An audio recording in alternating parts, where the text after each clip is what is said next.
we rejoice in the awareness that with God for you, nothing can be against you. With this love for you, nothing can be against you. Maybe I conceive my very own personalities against me, or the way I think is against me, or my neighbor is against me, or the government of my country is against me, or the economy is against me, inflation is against me. Someone who loved me and left me is against me. Might we be so humble to let go of all our belief in againstness? I used to think my suffering was caused by conditions and circumstances and things that were not to my liking. Something that I felt was a tragedy, a misfortune, and everybody that was my friend would agree with me, so we had a yes, that's bad. But now I realize that it's really the thoughts we think about our world and our resistance to that interpretation that causes suffering.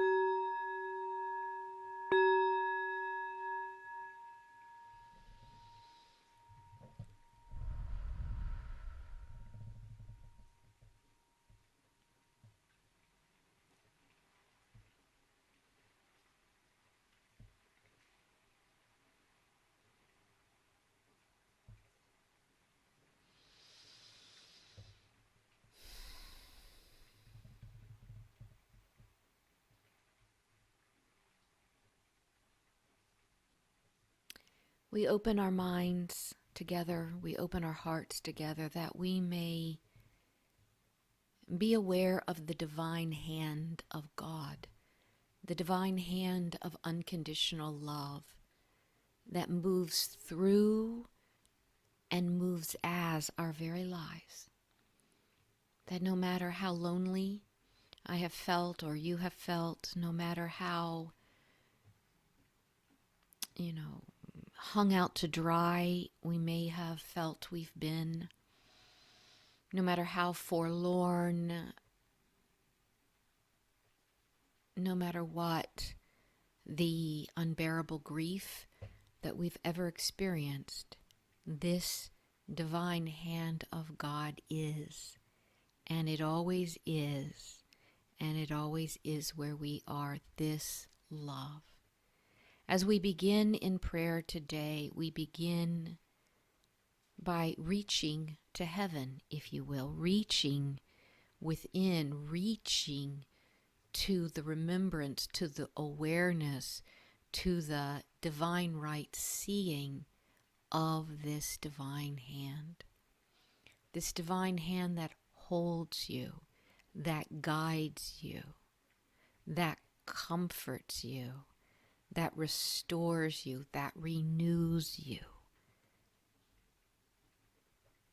And so this requires us to let go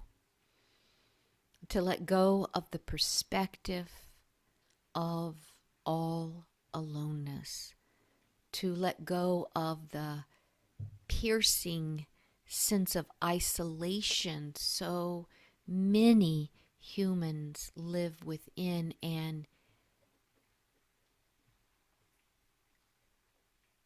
pierce that piercing sense, to let the light in. And so we rejoice in the awareness that with God for you, nothing can be against you. With this love for you, nothing can be against you. I repeat it a second time and a third. With God for you, nothing can be against you. And so what we're offering into the prayer field today is all that we would conceive to be against us. Maybe I conceive my very own personalities against me, or the way I think is against me, or my neighbor is against me, or the government of my country is against me, or the economy is against me, inflation is against me, someone who loved me and left me is against me. Might we be so humble to let go of all our belief in againstness? So just allow yourself to be available to what are you perceiving is against you. And might you be willing to offer this to your own true nature, to the wisdom within, to God itself.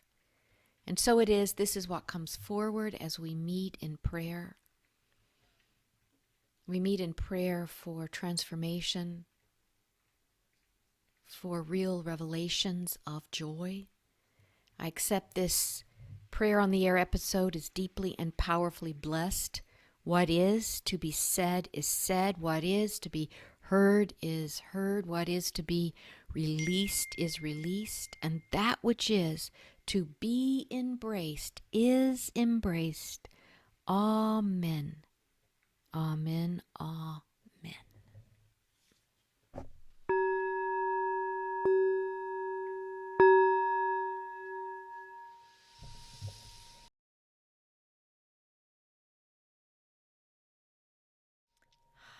So my name is Angela Montano, and this is Prayer on the Air. We are a global prayer collective. We meet now, it's, would you believe it or not, 58 different countries. Someone tunes in to pray with us, to join this experience of prayerfulness. We come from many different religions: Jews, Christians, Hindu, Buddhist, atheists, the spiritual but not religious, Muslim, it just goes on and on. And fear tells us something is missing. Love tells us everything we truly want and need we already have. Isn't that stunning? Fear would tell us something is missing. But love tells us everything we want and need we already have. So through prayer, we are surrendering to this relieving and very good news. And before we get started with prayer requests, I just want to remind everyone, and if you're new, my website is angelamontano.com. You just go to my website and there's a place where you can sign up and join the live podcast so I can hear your prayer request and we can all pray for you and feel what that's like to be held in prayer. And also please subscribe to my YouTube channel. You just go to YouTube, Angela Montano, and subscribe.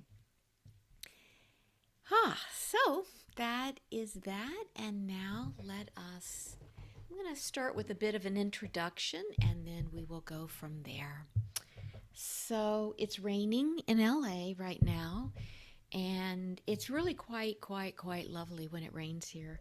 I don't know if those of you who are live can see out my window there in my office, but there's beautiful leaves on the ground. And, you know, for those of you who have rain where you are all the time, I'm sure, I don't know what that's like, but here, you know, if we get 19 days of rain a year, it's a big deal. And we are out of our drought. And yet those years of drought that we had, there's something very stressful about just not enough water. And so it's just wonderful to hear the rain, to see the rain, and the temperatures are quite mild. And yet last night, I had the most difficult night. I really, you know, I used to think, and even when I started Prayer on the Air and Rethink Prayer, one of the purpose statement is to alleviate suffering, reduce suffering.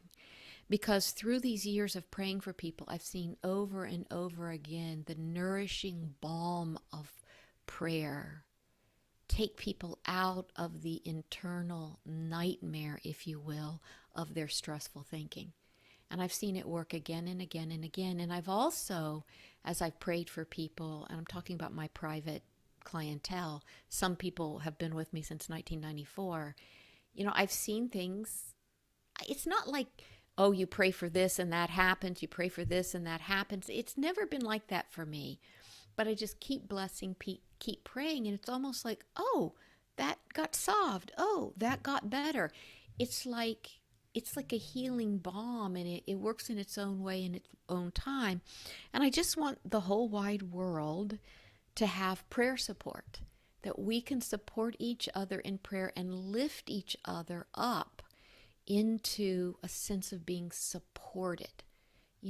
Prayer is support. It's a deep sense of support. Like if I had faith in the prayer field, in the divine loving intelligence, 24 hours, 7 days a week, it would be a feeling like I know in my bones, like something's got my back.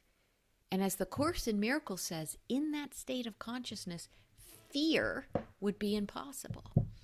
Well, something's changed for me, and I have gone in the past few years from wanting to reduce, alleviate suffering. I think that's the best I could even have imagined before, but I'm actually now seeing the end of suffering, that suffering can be ended.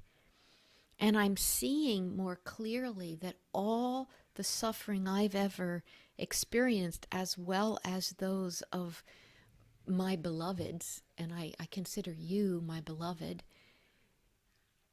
that it's all truly caused by thoughts we're thinking. I used to think my suffering was caused by conditions and circumstances and things that were not to my liking. Something that I felt was a tragedy, a misfortune, and, everybody that was my friend would agree with me, so we had a yes, that's bad.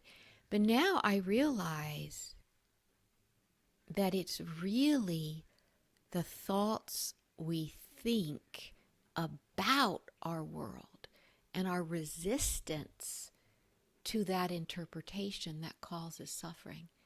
So I'm going deeper and deeper into, I don't know how to say it, but it's almost like, bear with me as I find the words. I might have to pause in a not so conversational way, but it's like,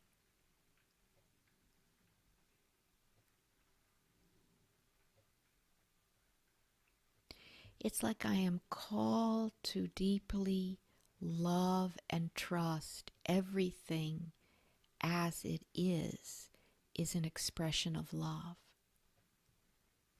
And some of it feels like a tragedy, some of it feels like a blessing. But anyway, in my very difficult night last night, it was like I just felt existential terror. It was so interesting. I felt like an undoing of, like, I have a story the way it's supposed to be. Maybe you have that story too.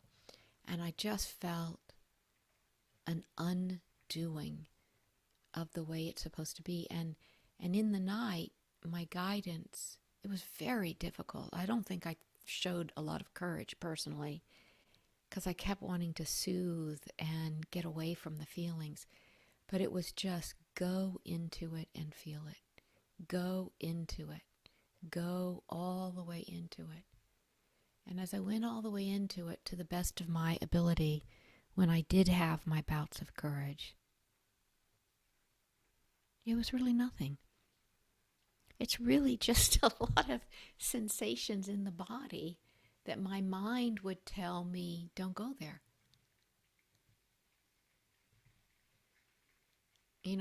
As I've shared here on Prayer on the Air many times, I'm fascinated by this quote by Byron Katie. In my world, all my prayers are answered. They're not answered later. They're answered now. And when I think about that, in my world, all my prayers are answered. They're not answered later. They're answered now. In my world right here, right now, in your world right here, right now. I mean, this desk that's in front of me, this Zoom technology, couch over there, beautiful rain out there. Like in my world, all my prayers really are answered. And they are answered later. They are answered now. I could spend this entire hour speaking of being blessed. If I turned it over to you and challenged you to tell me everything that's not wrong, everything that's going right, it's endless. It's endless, all that's not wrong. Like I have this right hand, and all these fingers go like this, and the dexterity on this one hand, even with our amazing robotics, no machine has come up with this. And this I get to have all day long. I get to enjoy this all day long. And if that is not like a wonderland, I've got two. But that's just me. What do you have? I mean, we could go on and on with a blessing. Even if we could just bend one pinky finger, there's a universe within that pinky. There's infinity within that. But the mind tells us there's a past and a future. And those images that the mind offers up of the past and the future that we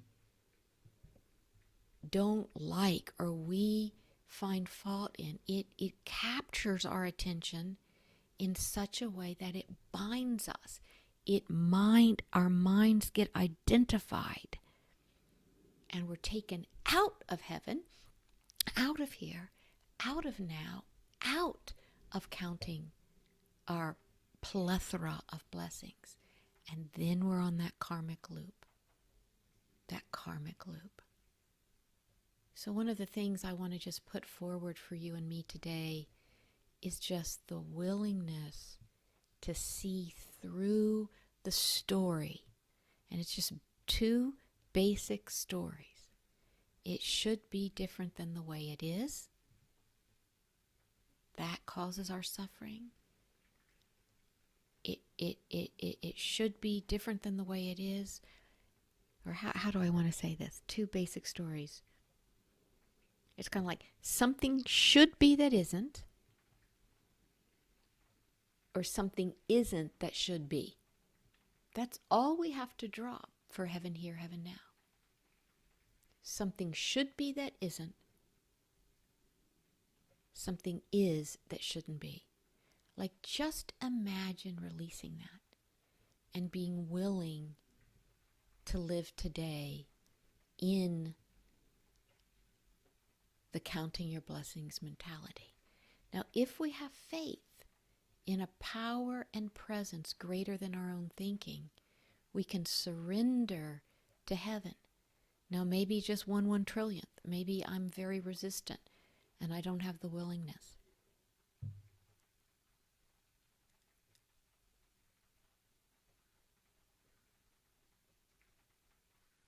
But that faith